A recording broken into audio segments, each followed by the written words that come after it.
Bom, olá pessoal, professor. Aqui nosso grupo composto por mim, Arthur Mendes, Gustavo Maia, Vinícius Moésio e Wallace Vieira. Nós ficamos com o conteúdo de periculosidade, que se faz referente à norma 16, né? Atividades e operações perigosas. Então, bom, aqui primeiro um sumário, né? Os tópicos principais que nós vamos discutir na apresentação. Primeiro, a introdução básica sobre a NR16 e depois todos os subtópicos que se referem a ela. Por fim, a gente traz um exemplo, né, que seria um estudo de caso, onde o conteúdo da norma pode ser visto sendo aplicado. E, por fim, uma conclusão do que nós aprendemos e podemos observar a respeito da norma. Partindo aqui da introdução, primeiramente, o que seria, né? O que é essa norma da NR16, Atividades e Operações Perigosas? Ela seria uma norma que vai definir o que seriam consideradas atividades e operações perigosas no âmbito, né, do meio de trabalho, para que o trabalhador que esteja executando a profissão lá possa receber um adicional de periculosidade referente ao seu trabalho. E, bom, a norma assegura que os trabalhadores que estejam operando em situações consideradas perigosas vão receber um adicional de 30% em cima do seu salário bruto. É claro que isso será sem acréscimos extras resultantes de bônus ou gratificações, como, por exemplo, pessoas que trabalham com vendas, costumeiramente recebem um adicional, né, por cada venda, uma espécie de comissão. Então, essa comissão não entra no cálculo do adicional de periculosidade. Vão ser 30% apenas no salário base do trabalhador. E, bom, a quem serve esse adicional de periculosidade? Ele vai servir para quaisquer trabalhadores que estejam no âmbito das atividades que vão ser descritas aqui na norma, sendo atividades com explosivos, com produtos inflamáveis, como combustível, trabalhadores que operam em motocicletas, em situações onde está propício a entrar em contato com violência física, com assaltos e por aí vai. E, bom, a responsabilidade da norma, ela se faz no empregador. Ele deve fazer a caracterização ou descaracterização do trabalho ali, como sendo ou não uma atividade perigosa na descrição da norma. Claro que essa caracterização deve ser feita com base em um laudo técnico que tem que ser elaborado ou pelo médico do trabalho ou por um engenheiro de segurança do trabalho ali do recinto, né? E a fiscalização, né, dessa norma, para ver se realmente as condições de trabalho se fazem as descritas na norma, para esse adicional de periculosidade, vai ter que ser uma fiscalização feita pelo Ministério do Trabalho, né? E basicamente é isso. Agora, o resto do pessoal vai definir mais cada situação que pode ser considerada ou não uma atividade, uma operação perigosa e receber, assim, um adicional de periculosidade. Bom, dando continuidade ao que Arthur falou, os primeiros anexos presentes na norma da NR16 é sobre atividades e operações perigosas relacionadas a explosivos. Ela apresenta, então, esse quadro número 1 aqui, que apresenta uma série de atividades relacionadas a explosivos, em que funcionários podem realizar, no caso, armazenamento de explosivos, transporte de explosivos, operação, detonação, verificação, entre diversas atividades relacionadas ou ao trabalho direto ou indiretamente com explosivos.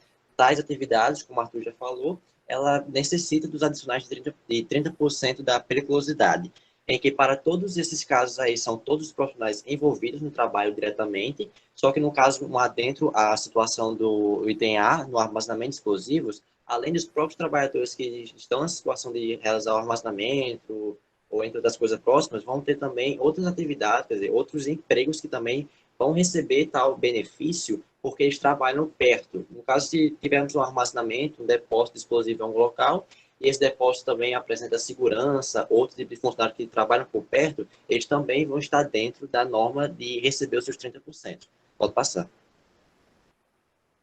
Nesse quadro, nessa parte número 2 da norma, como já foi falado anteriormente, não é só somente funcionários que estão diretamente ligados ao trabalho da norma que vão ter seus adicionais de periculosidade, justamente ligados ao tipo de armazenamento que os explosivos vão apresentar. Para isso, a norma, então, ela começa a trazer um adendo sobre os tipos de áreas de risco presente para cada tipo de armazenamento de produto, objeto explosivo. Nesse primeiro item, temos o armazenamento de pólvoras químicas, artifícios pirotécnicos e produtos químicos, que são basicamente produtos utilizados na fabricação de misturas explosivas ou até mesmo de fogos de artifício. Nesse quadro, temos uma presença então, da quantidade máxima em quilo que pode ser armazenado no local e a faixa de terreno até a distância máxima, que é basicamente a delimitação da área de risco total que tal armazém deve apresentar. Então, no caso do quadro 2, para esse tipo de explosivos, temos no início de 4.500 quilos até o máximo de 225 mil, sendo que esse asterisco no número de 225 mil quilos equivale à quantidade máxima total admitida para esse tal explosivo. Pode passar. No segundo item relacionado à área de risco, temos o armazenamento de explosivos iniciadores, que são aqueles explosivos utilizados, como o próprio nome diz, iniciáveis, quer dizer, vão ativar uma sequência de explosivos ou outro tipo de produtos explosivos. Nele também vamos apresentar a mesma situação do quadro número 2, onde termos uma relação da quantidade armazenada em quilo para tal departamento, para tal depósito, e a sua faixa de distância máxima. Pode passar. No último item, temos, então, o armazenamento de explosivos de ruptura e pólvoras mecânicas. Esse aqui é um armazenamento específico para, no caso, explosivos de ruptura, que são explosivos voltados para a destruição pela força de gases produzidos pelo próprio dispositivo, que, para ser gerados, necessitam daqueles dispositivos iniciadores que vimos anteriormente. Nesse quadro, também iremos apresentar a mesma relação de quantidade em quilo a ser armazenada com a sua distância do raio da área de risco. E um adendo, no caso, para esse quadro número 4, é que temos que ele, obrigatoriamente, pela norma, ele deve ser constituído de alguns tipos de proteções, no caso, muros, algumas coisas que impeçam a entrada de ingressantes ou invasores, de alguma maneira, a adentrar no local. E pela norma que está, em algumas situações, como o caso de usar barricadas mais fortificadas, essas distâncias do quadro apresentado assim, no número 4, podem ser diminuídas pela metade, dependendo do nível de segurança. Pode passar. Já em outro anexo abordado na NR16, temos atividades e operações perigosas relacionadas a inflamáveis, que são líquidos inflamáveis ou até outros tipos, como o caso do gás liquefeito. Temos aqui a presença de várias atividades que funcionários vão realizar e vão receber novamente aquela mesma contribuição dos 30%, quer dizer, benefício no caso dos 30%, da periculosidade. Como não daria tempo de focar em cada área, posso trazer alguns pontos principais, como a questão do item D, quando fala de locais de carregamento de navios, tanques, vagões de tanques e caminhões-tanques, etc., as atividades que vão receber tal benefício vão estar ligadas, além da própria atividade em si, a outras questões como manutenção, lavagem de embarcações, atividades relacionadas a medições, contagem, vigilância, tudo dentro desse escopo. E no caso de algumas atividades de transporte, no caso de motoristas e funcionários, eles vão acabar também recebendo essa atividade, mesmo que só esteja participando, no caso da produção, mas sim do transporte e tal líquido. Pode passar. Aqui, assim como no caso de armazenamento explosivo, o armazenamento de líquidos inflamáveis também vão requerer, dependendo da sua atividade, uma espécie de área de risco delimitada e que apresente tal sinalização, no caso que seriam chamados EPCs do ambiente, para poder evitar que ingressantes desconhecidos, ou até mesmo a segurança em geral dos funcionários. Pode passar. Aqui é mais uma continuação de outros tipos de atividades, mas também apresentando também suas áreas de risco. Passa novamente. Pronto, no caso, a norma ela também vai trazer um adentro sobre de quais situações não necessariamente estariam dentro da questão da periculosidade em algumas especificações. como na parte de 4.1, que traz que o manuseio, armazenagem e transporte de líquidos inflamáveis em embalagens certificadas. Essas embalagens certificadas vão estar certificadas pela ANBR 11564/91, que é uma norma que, quer dizer, que é uma regulamentação que cria uma normatização para as embalagens que vão receber tais produtos e líquidos inflamáveis. Além do mais, com que também vão estar livres de tais diretrizes de periculosidade recipientes que venham a ser fabricados de própria fábrica. Pode passar. Nesse quadro, teremos uma relação, então, que a própria norma apresenta de diversas embalagens, seja elas combinadas, quando apresenta uma embalagem interna e externa, seja ela compostas, etc. Essa tabela vai trazer uma demonstração completa de quanto líquido que ela pode ser suportada, tanto em unidade de quilo como em litro, assim como cada material específico também vai aguentar. Nessa tabela, vemos também que essas embalagens vão ser divididas em grupos. Cada grupo vai apresentar uma quantidade de risco. Grupos de embalagem 1 apresenta alto risco, grupos de embalagem 2 apresenta médio riscos e embalagem 3 apresenta baixo risco. Todas elas também definidas pela NBR 11564/91. Pode passar. Pode passar novamente, que é a demonstração. E por fim, tem essa parte de embalagem composta, que é basicamente como as embalagens citadas anteriormente, ela só vai apresentar uma peculiaridade, no caso que ela vai ser uma composição de um recipiente interno com a embalagem externa, que também irá apresentar suas definições pela NBR falada. E pode falar novamente. Pode passar. Bom, dando continuidade agora na parte de roubos e violência física, que é comentado no anexo 3 da NR16, onde se trata basicamente dos profissionais da parte de segurança, seja eles nas áreas de riscos, como está comentado no tópico A, pode ser tanto ele de parte pública, privada, patrimonial ou pessoal. Isso basicamente todos eles vão receber a parte adicional em seu salário base devido a essa questão. Já a tabela abaixo, ela basicamente trata-se dos quais profissionais e posteriormente na página seguinte é mais uma continuidade de quais profissões, quais os tipos de segurança, sei lá, segurança de eventos ou um escolta armado também irão receber essa adicional no salário por conta da periculosidade. Vai passar. Já na parte de energia elétrica, basicamente tratará na NR10, né? Onde está comentado todas as atividades. Os profissionais dessa área, eles que executam atividades, operações, né, instalações elétricas energizadas de alta tensão, bem claro deixar isso, não é caracterizado de baixa, média tensão ou baixa, ou extra baixa tensão, né? Esses não irão receber o adicional, mas sim somente de alta tensão, os que trabalham com equipamentos energizados. Todas as atividades, como já dito anteriormente, já no segundo tópico, né, está relacionado na NR10. Os que realizam atividades, operações, instalações de equipamentos energizados em baixa tensão do sistema elétrico de consumo, no caso de descumprimento do item da norma lá, 10, da NR10, e seus subitens já estão meio que encaixados. Aí uma exceção. E das empresas que operam instalações e equipamentos integrantes do sistema elétrico de potência. Já é também que está comentado já no quadro 1 do anexo 4, esses também irão receber um adicional em seu salário. Pode passar.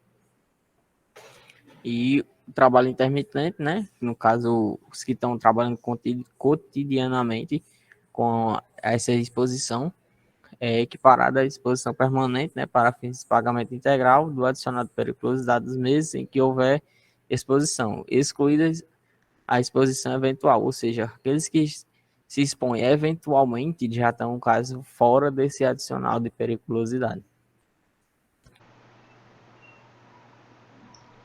Bom, pessoal, dando continuidade aqui à nossa apresentação sobre periculosidade, agora eu vou falar um pouco das atividades relacionadas a atividades laborais, né, que utilizam motocicletas ou motonetas, deslocamento do trabalhador em vias públicas. Elas também são consideradas perigosas. Primeiro, eu vou fazer uma ressalva aqui. Segundo a norma regulamentadora 16, né, essa atividade ela não é considerada perigosa somente quando tem uma utilização exclusiva do percurso entre casa e trabalho. Então, utilizando um exemplo real aqui, quem tem moto, né, e vai de moto da casa para estudar na UFES, essa atividade não é considerada perigosa. Também atividades em veículos que não tem necessidade de ser emplacados e também não precisa ter habilitação para pilotar ou dirigir eles, como a famosa cinquentinha, né? Então, no caso aí, essa norma vale para a motocicleta normal, né? 150, 125, enfim, e bis também. Atividades em locais privados também, então essa norma não vale. E atividades de forma eventual, tipo, um exemplo aqui, você quer sair à noite com sua esposa, seu namorado, um irmão seu, você vai ter uma atividade ali eventual, você vai sair de moto de forma eventual, casual, você já está habituado a fazer isso. Então, essa norma, ela só vale mesmo para atividades laborais que utilizem, de fato, a utilização de motocicletas ou motonetas, né? Como, por exemplo, uma pessoa, sei lá, que trabalha em correios, que entrega cartas ou algum documento de moto, então é um trabalho desse tipo, tem direito aos 30% de adicional que o Arthur mencionou, né, no começo da apresentação. Agora pode passar. Agora falando um pouco sobre a radiação, né? A NR16 ela também lista diversas atividades e também suas áreas de risco relacionadas a operações perigosas com radiações ionizantes ou substâncias radioativas, né? E com exceção apenas para essas que eu vou citar agora, que são as atividades que utilizam equipamentos móveis de raio-x para diagnóstico médico e também atividades de emergência, centro de tratamento intensivo, mas tudo isso voltado ao diagnóstico médico, né? Então, tanto esse primeiro ponto como esse segundo sempre remete à parte de diagnóstico médico. Pode passar, Arthur. Na norma também tem uma tabela imensa que descreve todas as atividades e também todas as áreas de riscos dessa determinada atividade. Para a apresentação eu trouxe só algumas para não ficar algo muito longo, porque lá na norma já tem tudo muito detalhado, então eu acho que não faz sentido trazer todas as atividades e todas as suas áreas de riscos, sendo que a gente tem de fácil acesso, né, a norma regulamentadora 16. Então, mas basicamente, tudo que envolve produção, testes,